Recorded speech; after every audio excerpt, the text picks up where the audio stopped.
Of Vadodara.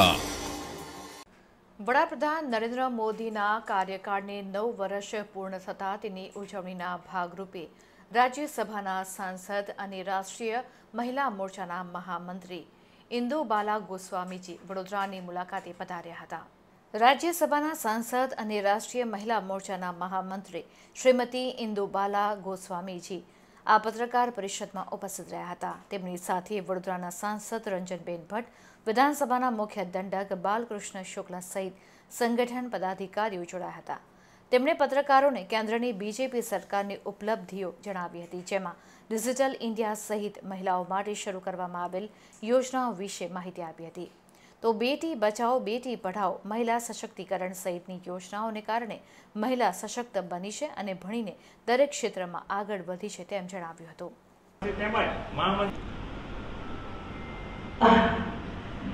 अभी कर्नाटका के चुनाव में भी आपको रिजल्ट पता ही है और आप तो मीडिया के बंधु हैं। आपने कर्नाटक का भी एजुटेशन बहुत सारे घरों में देखा होगा, महिलाएं एजुटेशन कर रही है। वैसे हिमाचल में भी होगा, बहुत ज़्यादा जगह पे महिलाएं एजुटेशन कर रही हैं, आम पब्लिक एजुटेशन करना शुरू कर दिया है, क्योंकि कांग्रेस का इतिहास रहा है झूठ बोलो, वोट डालो, राज करो, झूठे वायदे करो। यही करते करते तो उन्होंने 65 साल से अधिक देश पर शासन किया और प्रदेशों मेरे प्रदेश में तो 50-55 साल से अधिक कांग्रेस का शासन रहा है। और यही करते करते, क्योंकि भोली वाली जनता को गुमराह करना, झूठे वायदे करना, उन्होंने वही किया था। वहाँ OPS का वायदा किया और उसके बाद उन्होंने महिलाओं की जेब में सरकार बनते 2000 रुपये आएगा, महिला हर घर में फ्री बिजली दी जाएगी। लेकिन आज 6 महीने हो गए सरकार को बने हुए, महिलाएं अपना पास खोल के देख रही कि 2000 रुपये कब आएगा, OPS कब लागू होगी और बिजली कब मुफ्त मिलेगी, वो कुछ नहीं मिल रहा है। वहाँ तो 50 रुपये में गोबर देने का वायदा भी किया था, वहाँ पे घर से 10 लीटर दूध सस्ते में खरीदने का और उनको मार्केट में महंगे दूध बेचने का भी वायदा किया। बहुत सारे वायदे किए थे, 10 गारंटियाँ दी थी, लेकिन कुछ नहीं हो रहा है और जनता वहाँ पे निरुत्साहित है। आज जनता को एहसास हो रहा है और हमारे मुख्यमंत्री ने जो कहा वो ठीक कहा कि लोकप्रिय विधायक बालकृष्ण जी जो विधानसभा में चीफ व्हिप भी हैं, यहाँ के शहरी क्षेत्र के महामंत्री जसवंत सिंह सोलंकी जी और राकेश भाई जी, आपको जैसे हमारी दीदी ने बताया कि देश के यशस्वी प्रधानमंत्री श्री नरेंद्र मोदी जी के नेतृत्व में NDA की सरकार ने 9 वर्ष पूरे किए। ये 9 वर्ष सेवा, सुशासन और गरीब कल्याण के रहे हैं। आप सबको मालूम है कि सबका साथ, सबका विकास, सबका विश्वास और सबके प्रयास के मूल मंत्र पर चलते हुए देश के यशस्वी प्रधानमंत्री श्री नरेंद्र मोदी जी के नेतृत्व में भारत के विकास के नए आयाम स्थापित किए गए हैं। भारत को विकास की नई ऊंचाइयों पर ले जाने का अद्भुत प्रयास इन 9 वर्षों में हुआ है। यह 9 वर्ष मैं ऐसा कह सकती हूँ कि ये 9 वर्ष जो हैं वो गरीब के कल्याण और उत्थान के रहे हैं। यह 9 वर्ष मध्यम वर्गीय परिवार की अपेक्षाओं को पूरा करते हुए उनके लिए रोजमर्रा की सुविधाओं से उनको सुसज्जित करने के रहे हैं। ये 9 वर्ष किसानों के लिए कल्याणकारी योजनाएं बनाकर नेशनल हाईवे भी लाए हैं। भारत में रेलवे का विस्तार भी किया गया है। भारत में कभी सोच नहीं सकते थे make in India, made in India, जिस मेक इन इंडिया और मेड इन इंडिया का ये कांग्रेस के लोग मजाक उड़ाते थे, आज उस मेक इन इंडिया और मेड इन इंडिया से ही वंदे भारत बन के तैयार हुई है। 17 वंदे भारत इस वक्त भारत में विभिन्न स्थानों पर विभिन्न शहरों में चल रही हैं और आने वाले समय में मेक इन इंडिया और मेड इन इंडिया का कमाल होगा कि 400 नई ट्रेन 3 साल के बाद भारत की पटरियों पर वंदे भारत के रूप में दौड़ेगी। आज सोलर एनर्जी में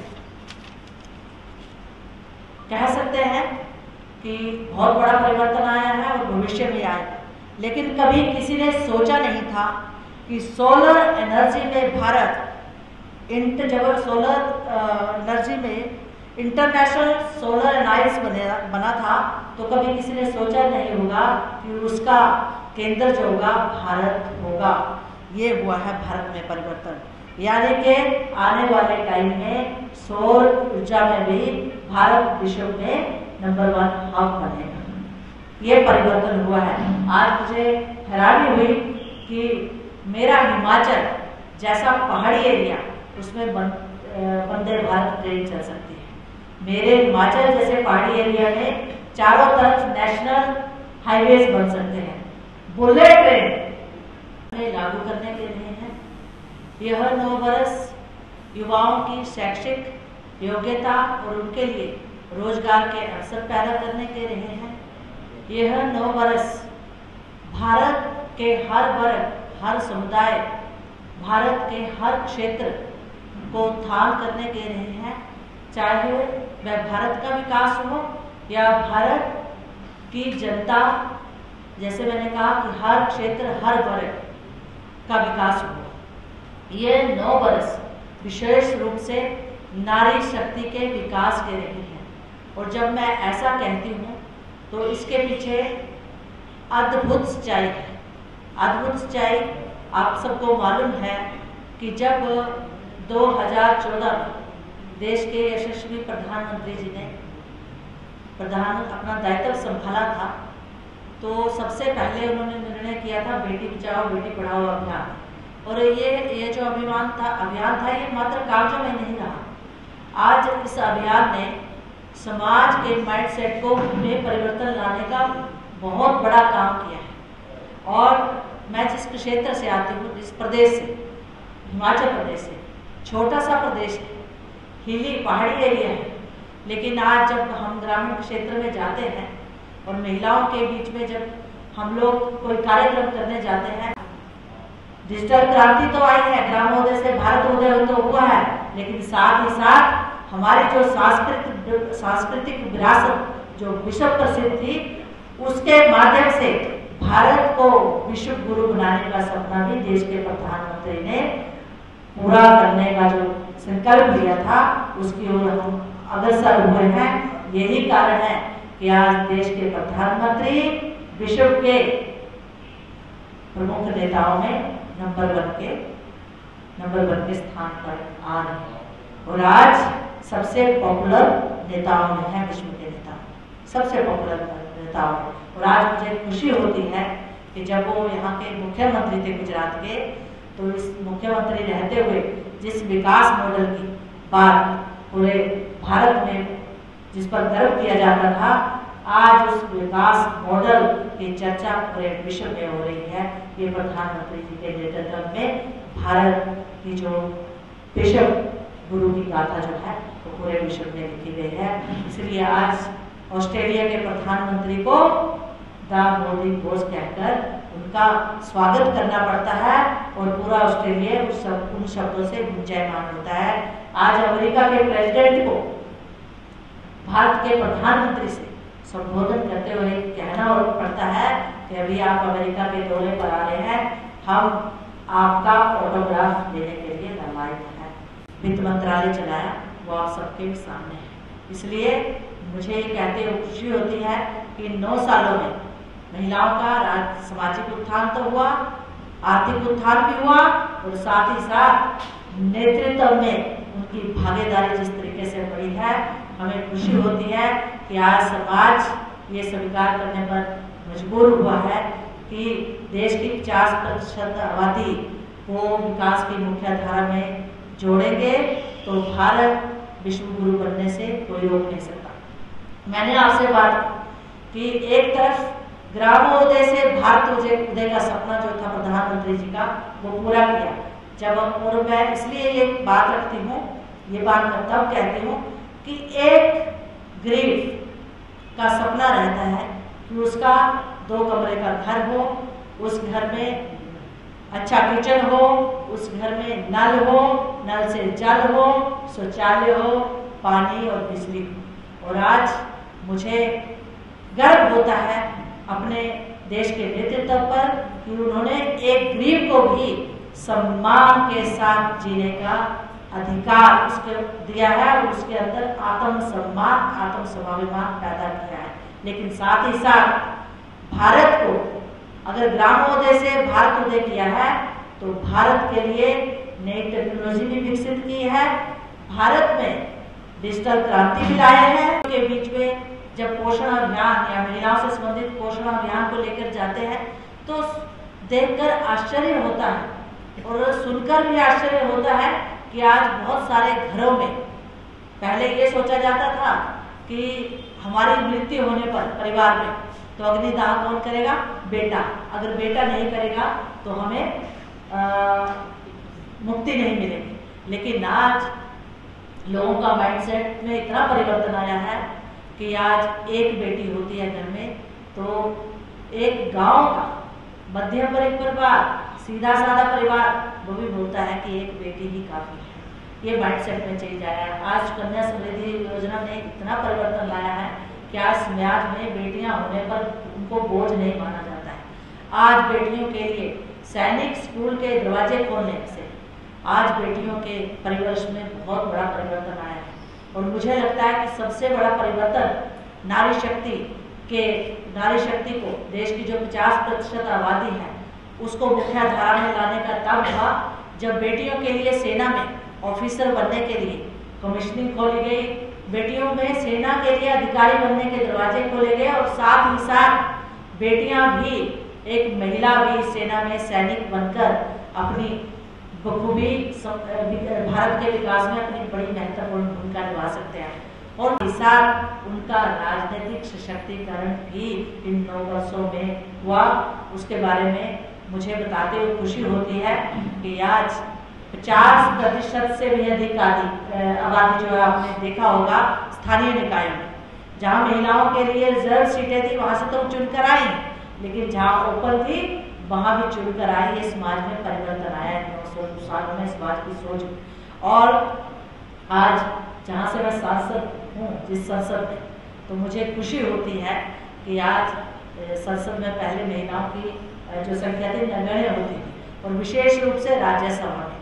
आज राज्यसभा में किसी भी प्रदेश से अगर 5 सांसद चुनकर आने हैं तो प्रधानमंत्री जी का विशेष आग्रह रहता है कि उसमें 2 या 3 जो है महिला सांसद हों। और आज राज्यसभा में महिलाओं की संख्या में अद्भुत परिवर्तन आया है। और जब मैं राजनीतिक सशक्तिकरण की बात करती हूँ तो मुझे ये कहते हुए खुशी होती है कि इन 9 वर्षों में सिर्फ सांसदों की संख्या ही नहीं बढ़ी, सांसदों को वो मंत्रालय दिए गए जो कभी हमारा समाज सोचता ही नहीं था कि उसको महिला जो है उसका संचालन कर सकती है, या हमारे नेतृत्व नहीं सोचता था कि महिला उस मंत्रालय का, विदेश मंत्रालय, रक्षा मंत्रालय, वित्त मंत्रालय और कोरोना जैसी भयावह बीमारी में जिस तरह से हमारी वित्त मंत्री माननीय सीतारमण जी ने ये एक सामाजिक रूप से ये जो व्यक्ति किस परिवेश में पैदा हुआ, ये किसी पॉलिटिकल लेवल पे या किसी ऑर्गेनाइजेशन लेवल पे या किसी अन्य उस पे नहीं आती है। ये एक सामाजिक बीमारी है, सामाजिक कुरीति है। और जब तक पूरा समाज जागरूक नहीं होगा, और मेरा यहाँ कहना है कि जब तक, यही प्रधानमंत्री जी ने किया है कि जब तक बेटियों की परवरिश भी बेटों की तरह घर से शुरू नहीं होगी, जब बेटी को ये नहीं सिखाया जाएगा कि तुम भी बेटे, उसको चूल्हे चौके तक सीमित नहीं रखा जाएगा, उसको भी उसी तरह उसकी परवरिश की जाएगी जिस तरह बेटे की जाएगी। तो मुझे लगता है उसी तरह उसको सबल किया जाएगा। जब बेटी बचपन से सबल होगी, उसको अपनी आत्मरक्षा करने का पूरा वादा होगा, तो मुझे लगता है कि बेटियों के साथ अपराध कम होंगे। और जब मुझे लगता है कि एक परिवार, एक माँ बेटी को जो संस्कार सिखाते हैं वही बेटे को सिखाएंगे, तो मुझे लगता है रेप की घटनाओं में बहुत बड़ा होता है। देशना प्रधानमंत्री आदरणीय नरेंद्रभाई मोदीजी द्वारा केंद्र सरकारना सुशासनना 9 वर्ष ए अंतर्गत आखा देशમાં भारतीय जनता पार्टीना दरेक कार्यकर्ताओं, संगठननी टीम, धारासभ्यश्री, सांसदश्री, कोर्पोरेटरश्री, તમામ લોકો દરેક લોકસભામાં અલગ અલગ પ્રવાસ કરીને કેન્દ્ર સરકાર દ્વારા જે કાર્યક્રમો થયા છે એની વાત લોકો વચ્ચે મૂકવા જઈ રહ્યા છે કાર્યક્રમ છે.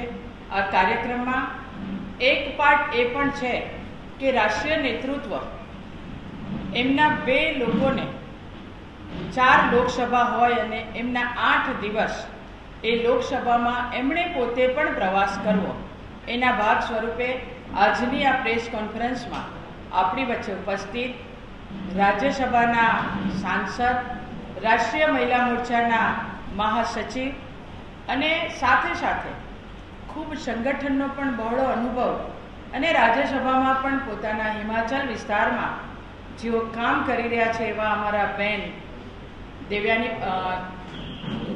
ઇન્દુબાલાજી, ઉપસ્થિત વિધાનસભાના ચીફ વ્હીપ અને રાવપુરા વિધાનસભાના ધારાસભ્ય, પૂર્વ સાંસદ, પૂર્વ મેયર આદરણીય બાળકૃષ્ણભાઈ, ઉપસ્થિત મહામંત્રી શ્રી રાકેશભાઈ, જસવંતભાઈ, ખાસ જે પ્રવાસી અહીંયા જેમને 4 લોકસભાનું નેતૃત્વ સોંપ્યું છે એમની સાથે જેમણે લાયઝન કરવાનું એવા છોટાઉદેપુરના પૂર્વ પ્રમુખ જશુભાઈ, રાકેશભાઈ, ઉપસ્થિત ડૉક્ટર વિજયભાઈ, ઉપસ્થિત આપ સૌ મારા મીડિયાના મિત્રો, પ્રધાનમંત્રીશ્રીના 9 વર્ષના સુશાસન અને એની વાત આપ સૌ મીડિયાના મિત્રો દ્વારા જન સુધી પહોંચે. કાર્યકર્તા, પાર્ષદ, ધારાસભ્ય સૌ તો જઈ રહ્યા છે, પણ મીડિયા દ્વારા પણ આ વાત લોકો સુધી પહોંચે ભાવ સાથે ગઈકાલે પણ આપની વચ્ચે મહારાષ્ટ્રના મંત્રીશ્રી આદરણીય કેબિનેટ મિનિસ્ટર ચંદ્રકાંતભાઈ પાટીલે પણ આપની વચ્ચે વાત મૂકી હતી.